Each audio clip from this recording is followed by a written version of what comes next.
Hello there and welcome to an episode of Rantz. It's Crisandro, of course. It's a lovely day here in the south coast, although it doesn't quite look that appetizer behind me. It's kind of, the tide's gone out and the river behind me is kind of almost empty. But it's beautiful here in the south coast, it really is, and the day is lovely and everyone's feeling good, and I imagine that everyone is still feeling good right now as Spurs currently are top of the table, of course. You would have seen the live stream that we did on Saturday.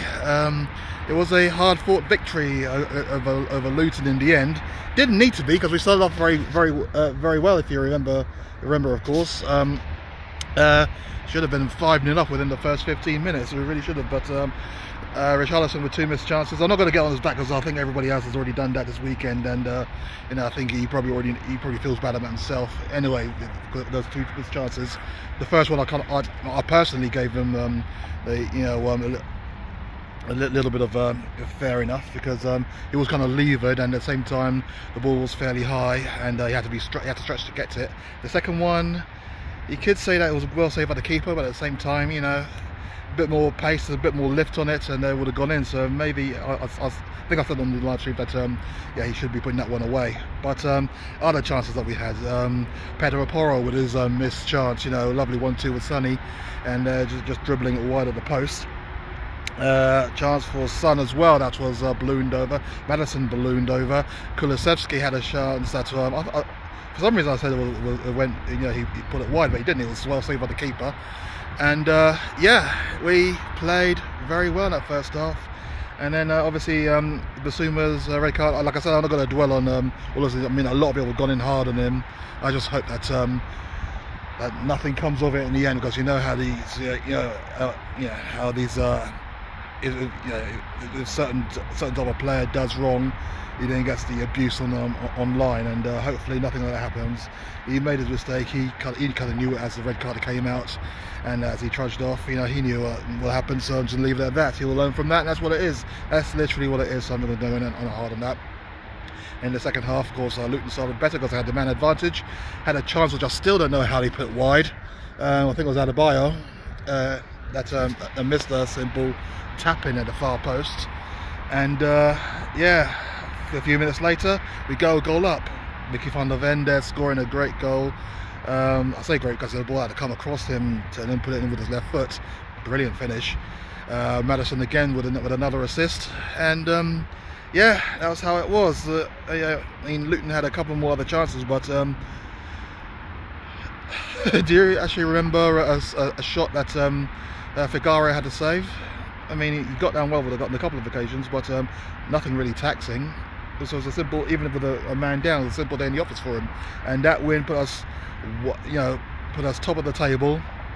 Everyone's, I mean, as you know, I don't get involved in all the rivalries and stuff like that. And you got Liverpool fans coming out saying that we were lucky. You got Arsenal fans coming out saying we were lucky. I don't really care. I mean, if they started watching the game in the 47th minute, then I could understand it. But to come out with a statement, that's why rivalries don't mean anything to me. I just want to make sure, I want to see Spurs do what Spurs do, and currently we are doing what we need to be doing. And following the other results, I'd say it was a great result. Yesterday, Arsenal beaten Manchester City 1-0. I'd have preferred a draw, obviously, but my second favourite result then would have been a 1-0 win for Arsenal. And that means that we go top of the table. We stay top of the table, and we also now have a 2-point gap on Manchester City, which is very good for considering. So it's a very good start. And now we have a couple of winnable games coming up. Whereas I think, I think Arsenal have Chelsea coming up. So a good result in that one, and we could conceivably after the international break, because the international break now the next 2 weeks, we could go a couple of points clear. Or dare I say it, if I don't ever want to see Chelsea win, so a couple of points clear and I'll be happy. I mean, obviously we have to deal with our business as well. So that was a fantastic result there, and Spurs being top of the league is fantastic. 8 games in, of course, and then the next game we'll see us play a quarter of the season. So that's when I think we'll put the tables up now. We'll show that off, and then that's if we get the result, of course. so we shall see what happens. And then so that was that. The men doing very, very well. the under-18s doing very well as well. I mean, they beat Norwich City 7-2, if I remember rightly. Mickey Moore, our little Lionel Messi, at the age of 17, doing the business, and the under-18 is currently top of that league as well now. So Spurs going great guns, and also the Premier League 2 table, of course, see Spurs top of that league too. So you know, everything is going great. Even extends to the women's team as well, because I was at the Bristol City game. If you saw the aftermath video, the match vlog, which should be coming up soon. And yeah, we were absolutely awesome. Everyone's talking about Ange Ball. Robert Ball is not too dissimilar, really. We kept the ball, we played out from the back, and it was fantastic to watch. It really was, and I enjoyed every minute. And the goals were fantastic. We saw a lot of people making their home debut, of course, and one of them making their debut was Artinen, the midfielder. Do apologise, I'm very crap with first names, so I would have forgotten their first name. But Artinen, she was fantastic in the middle. She was everywhere, put her foot in everywhere. And the passing, oh, the passing, man! It's been a long time since I've seen any of our midfielders pass the ball as sublimely as she does, and wow! And she was on hand to score the first goal. I mean, we dominated from the start to finish. I mean, we had enough chances, enough half chances as well for the start. But then on 30 minutes, lovely little move from the right all the way to the middle. Ball came out to, I think it was a pass from Sumanen, out to Artinen. Both finished teammates, of course, and she launched one from 22, 23 yards out, beat the keeper all ends up. Sublime goal. 1-0. A few minutes later, well, 10 minutes later, I'd say, the Bristol City keeper trying to pick somebody out. I'm not quite sure. Trying to play it long, but for some reason, didn't see Martha Thomas, our Scottish international striker. Didn't see Martha Thomas right in front of her.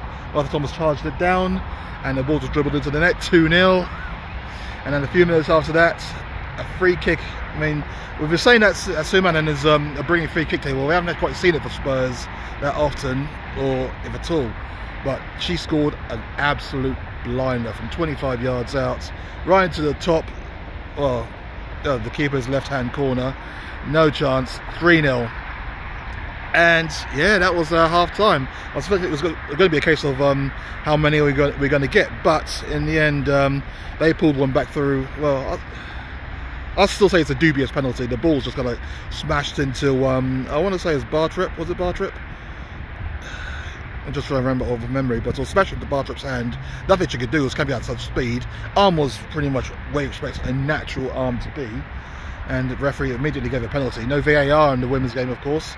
And up steps their midfield. I think it was the striker, not midfielder, to score. And we had a few other opportunities, but we won 3-1, and so we erased that opening day defeat against Chelsea, and we actually go +1 in the goal difference. I mean, and that it gets our season up and running. I mean, other results in that table: the Leicester City white winning, and that means that they're top of the table. Weird to see. But Arsenal struggles continue. They drew, I think, with Manchester United the day before, yeah, so Manchester United, they are currently second, I think. But we are in the top half now, and that is where we need to be. Brighton is our next game, and that's next week. That's at the Amex, so looking forward to that one. But yeah, so it's been a good weekend for Spurs. The men are top of the table, and the women are back to winning ways and playing beautiful football. Absolutely beautiful football. And you know, just gotta wait to see when the injuries come back. For the men's, Lo Celso was back on the bench, and Brian Hill was on the bench as well, and Brennan Johnson's not too far away, so hopefully after the international break he should be in contention for our next game. And for the women, well, England is still out, but Martha Thomas isn't doing too badly, you know, and she's doing very well. I mean, she scored 2 goals already, so she's our top scorer, and so we shall see. I mean, against Chelsea we didn't play too badly. Obviously when Chelsea took control of that game early in the first half, without start, until we came back and we had a number of chances to equalise. So it's looking good. It is looking good. Dare we dream? We shall see. But thank you for watching. The vlog for the women's game is coming out, and yeah, let me know what you think. You know, where will the men finish? I mean, and where will women finish? You know, it's not inconceivable that we could have a title challenge on both fronts, but we shall see. You know me, I'm always optimistic. You know, it's better to be that way, aim high, than it is to succeed aiming low, as far as I'm concerned. That's the mantra, isn't it, at Spurs? We shall see. But thank you all for watching. Let us know what you think about the weekend, you know, where you see us finishing. Come on, you Spurs, and you all take care. See you soon.